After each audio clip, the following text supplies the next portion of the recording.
स्वागत है आपका और एक नए वीडियो में और एक नए टॉपिक के साथ। मैं हूँ डॉक्टर देवू, मैं हूँ राजेश। स्वागत करते हैं हमारे यूट्यूब चैनल। फ्रेंड्स, आज का जो वीडियो हम लेकर आए जिसका टाइटल है Pakistani media is shocked and angry at Pakistani cricket player Mohammad Rizwan. तो ऐसा क्या बोल दिया रिजवान ने भाई?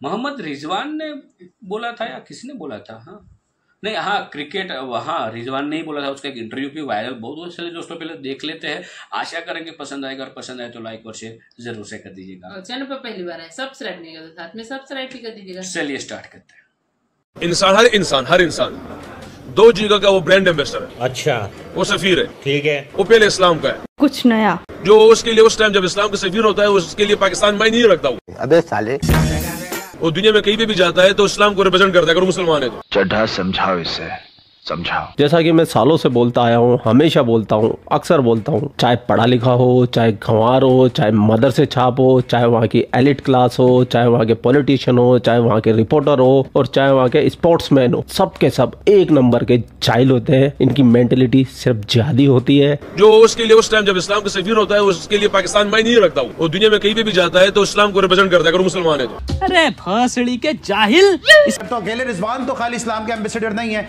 वो पाकिस्तान के एम्बेसडर नहीं है, बाकी जो 14 गए थे वो भी तो इस्लाम के एम्बेसडर हैं। तो फिर ये कैसा मजहब है कि खुद तो आप अपनी मिसेस को जो है वो बुर्का पहना के फिरा रहे हैं और खुद आप शॉर्ट में फिर रहे हैं। तो क्या हारिस रऊफ इस्लाम के एम्बेसडर नहीं है? वो पाकिस्तानी नहीं है?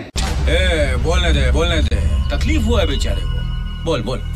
हमारे यहाँ ये डॉगमेटिक मेंटालिटी है क्रिकेट को लेके कि उसको आइडियोलॉजी के अंदर घुसाया हुआ। इसके साथ साथ शाहीना अफरीदी का स्टेटमेंट आपने देखा होगा, जिसमें वो कप्तान थे, उनसे सवाल हुआ कोई मैच हार गए, जवाब ये दिया कि हज़रत यूसुफ अलैहिस्सलाम भी तो कुएं से निकल के मिस्र के बादशाह बने थे। मेरी नज़र में ये 10 वर्ल्ड कप भी जीत लेना, इनको रोल मॉडल नहीं बनने देना चाहिए, क्योंकि आप माइंड्स तो देखें किस तरह के हैं। मैं तो अब ये बोलना चाहूँगा BCCI से, ICC से, कि पाकिस्तान के साथ इंडिया के मैच होने नहीं चाहिए।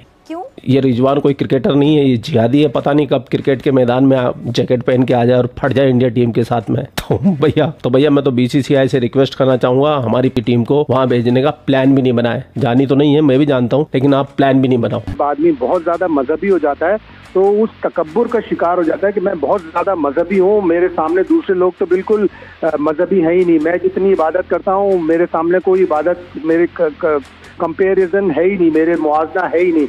ये भी एक तकब्बुर की सूरत में सामने आता है।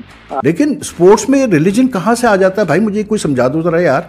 इस अगर हम इसी लिहाज से सोचते रहे तो फिर बैठ के आप सोचते रहे कि फिर कैसे इंडिया जीत गया भाई वर्ल्ड कप, कैसे जीत गया भाई इंग्लैंड वर्ल्ड कप, कैसे जीत गया जी ऑस्ट्रेलिया वर्ल्ड कप। यार ये कब हम छोड़ेंगे ये बात? अब रिजवान भाई ये सुनो भाई, एक हमने कब कहा कि यार आप मुसलमान नहीं हो, पाकिस्तानी नहीं हो। हम और आप कोई अनोखे मुसलमान नहीं है। दुनिया के बहुत सारे, आप भारत में भी मुसलमान खेल रहे हैं भाई। खलील है, सिराज है, कैफ खेला, वहां से कितने लोग खेले। ये मजहबी कार्ड खेलना छोड़ दीजिए। ये उस वक्त मजहब कहा जाता है जब आप झूठ बोल रहे होते हैं और अदाकारी करते हैं क्राइम्स की, और आप खुद इसको तस्लीम भी करते हैं, तो फिर वो मजहब कहाँ? और ये अकेला पाकिस्तान में ऐसा नहीं है, पाकिस्तान के अंदर जितने 99.99% लोग हैं ना, वो इसी मेंटेलिटी को लेके चलते हैं। इसके बयान के सुनने के बाद में पाकिस्तानी तो बड़े खुश हो गए। हाँ भाई हाँ। वैसे मौलाना रिजवान का बयान सुनने के बाद में कुछ पाकिस्तानियों की आत्मा जाग गई, जमीर जाग गया। उन्होंने रिजवान की अच्छी खासी क्लास लगाई है, जो कि इंट्रो में आप देख चुके हो। तो बिना देर के चलते पाकिस्तान। Let's go. रिजवान ने एक प्रेस कॉन्फ्रेंस की है, ठीक है, उन्होंने मान लिया कि गलती हमारी है, लेकिन सर जो स्टेटमेंट उन्होंने दी है कि पहले हम इस्लाम के एम्बेसडर हैं, फिर हम पाकिस्तान के एम्बेसडर हैं, फिर सूबों पे बात आ जाती है। मजहब हम सबका एक जाती मामला है। आप बहुत अच्छा मुसलमान होंगे, मैं अपनी जात पे बहुत अच्छा मुसलमान हूं, असगर भाई अपनी जात पे बहुत अच्छा मुसलमान है, लेकिन सर असल काम तो क्रिकेट खेलना है ना। या मैं अगर इधर आकर अपने आप को एज ए मुस्लिम अपने आप को इधर जो है वो कंसीडर करता हूं या अपने आप को प्रेजेंट करता हूं, मेरा काम तो एंकरिंग है, असगर भाई का काम इस वक्त एनालिसिस देना है। तो आपको लगता है कि ये रिजवान डाइवर्ट कर रहे हैं चीजों को, और क्रिकेट बोर्ड क्यों इस तरफ नहीं देखता कि ऑल फॉल उल जलूल क्या बातें की जा रही हैं? नहीं, ये बयान अगर दुरुस्त है, सर मैंने खुद सुना है, काफी लोगों ने सुना। असगर भाई शायद भाई वो बयान बिल्कुल दुरुस्त है, क्योंकि वो हमारी ही तकरीब थी, अपना जर्नलिस्ट पेशावर प्रेस क्लब में थी। नहीं, पेशावर हेड ऑफिस में थी। हाँ, वो ये प्रेस क्लब में ही थी, आई थिंक से।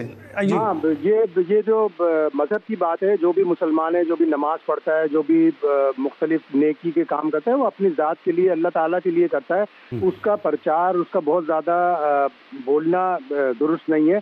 बल्कि एक हिकायत है मशहूर के जब आदमी बहुत ज़्यादा मजहबी हो जाता है तो उस तकब्बुर का शिकार हो जाता है कि मैं बहुत ज़्यादा मजहबी हूँ, मेरे सामने दूसरे लोग तो बिल्कुल मजहबी है ही नहीं, मैं जितनी इबादत करता हूँ मेरे सामने कोई इबादत मेरे कंपेरिजन है ही नहीं, मेरे मुआवजा है ही नहीं। ये भी एक तकब्बुर की सूरत में सामने आता है। हर आदमी अपने हिसाब से मजहबी होता है, कोई कम कोई ज़्यादा, लेकिन इसके ऊपर तकब्बुर करना और इसका बार बार प्रचार करना, क्योंकि सर मुझे ऐसा लगता है कि शायद डाइवर्ट करने की कोशिश है। अगर ये ऐसे ही बात है कि अगर तो अकेले रिजवान तो खाली इस्लाम के एम्बेसडर नहीं है, वो पाकिस्तान के एम्बेसडर नहीं है, बाकी जो 14 गए थे वो भी तो इस्लाम के एम्बेसडर हैं, तो फिर ये कैसा मजहब है कि खुद तो आप अपनी मिसेस को जो है वो बुर्का पहना के फिरा रहे हैं और खुद आप शॉर्ट में फिर रहे हैं, तो क्या हारिस रऊफ इस्लाम के एम्बेसडर नहीं है, वो पाकिस्तानी नहीं है?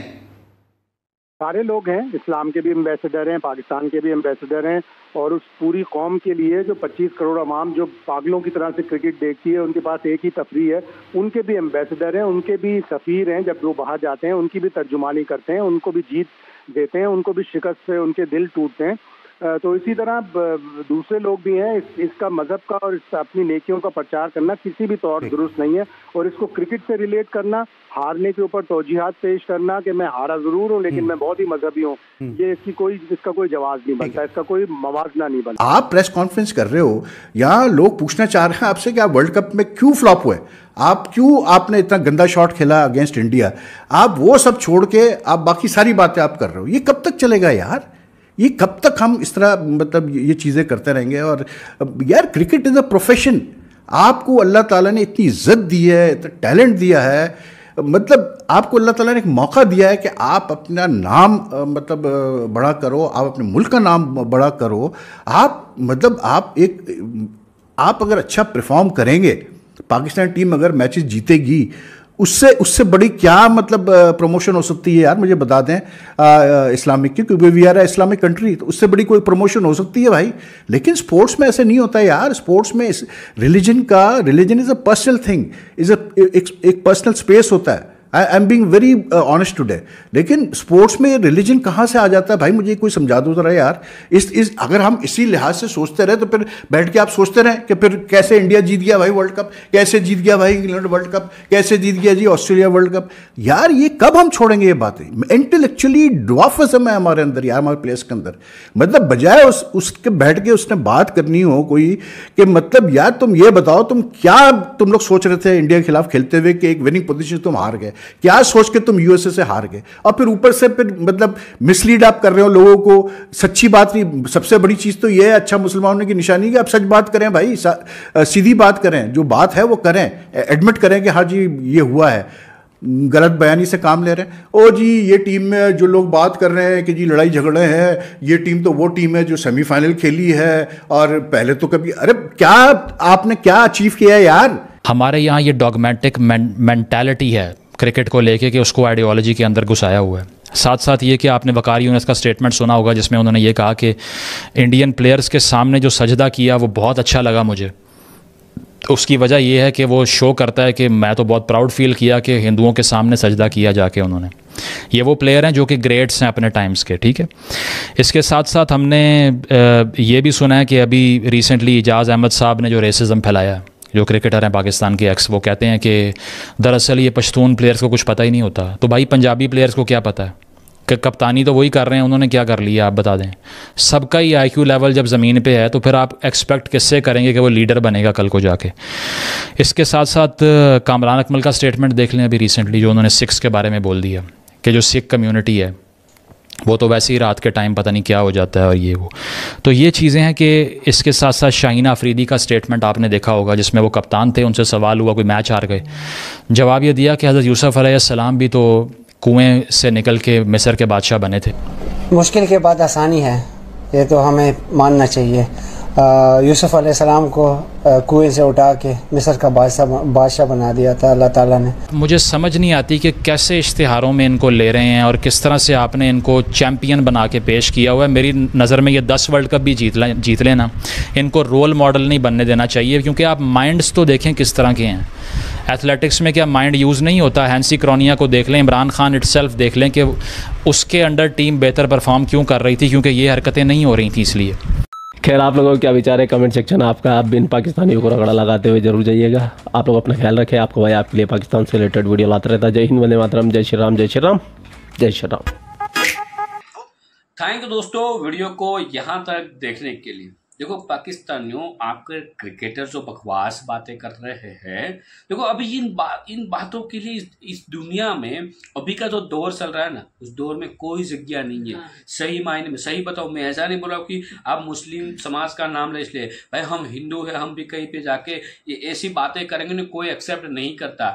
आज का दौर है टेक्नोलॉजी का, आज सबको टेक्नोलॉजी की बातें पसंद है, बिजनेस की बातें पसंद है, कैसे हम ग्रो करें कोई भी सेक्टर में, वैसी बातें पसंद है। और ये इनका तो मतलब सारे कोई भी हो, मतलब पढ़ा लिखा हो या अनपढ़ हो, दूसरी या बात बड़े लेवल पे, बात तो यही करेगा ना। दूसरी बात ये भी है ना, ऐसा नहीं है कि सिर्फ आप लोग, हालांकि मुस्लिम समाज के लिए अच्छी मेहनत, मतलब आगे बढ़े उसके लिए कुछ अच्छी मेहनत कर रहे होंगे, लेकिन आज का जो यंगस्टर, जो अब की जो जनरेशन है ना, उसको धर्म के साथ दोस्तों कोई लेना देना नहीं है किसी को भी। मैं जहां आप आपके घर के पड़ोस में या तो कहीं पे भी आप जाओगे तो आप खुद एहसास करोगे, महसूस करोगे कि आज की जो पीढ़ी है, उन पीढ़ी को कौन क्या है उससे कोई लेना देना नहीं है। ये वो खुद में ही मशगूल होते हैं, ठीक है। उसको धर्म, अभी की पीढ़ियों को आप धर्म के बारे में पूछ लो, वो फिर किसी की धर्म का, मैं तो हम सनातन धर्म के ना, मैं भी कहूँगा कि आने वाली पीढ़ी को यदि हमने ध्यान नहीं दिया तो समाज के बारे में या तो धर्म के बारे में कुछ भी नॉलेज नहीं रहेगा। हालांकि रिजवान ने जो बातें की वो सारी एज ए क्रिकेटर वो उसको शोभा नहीं देती है।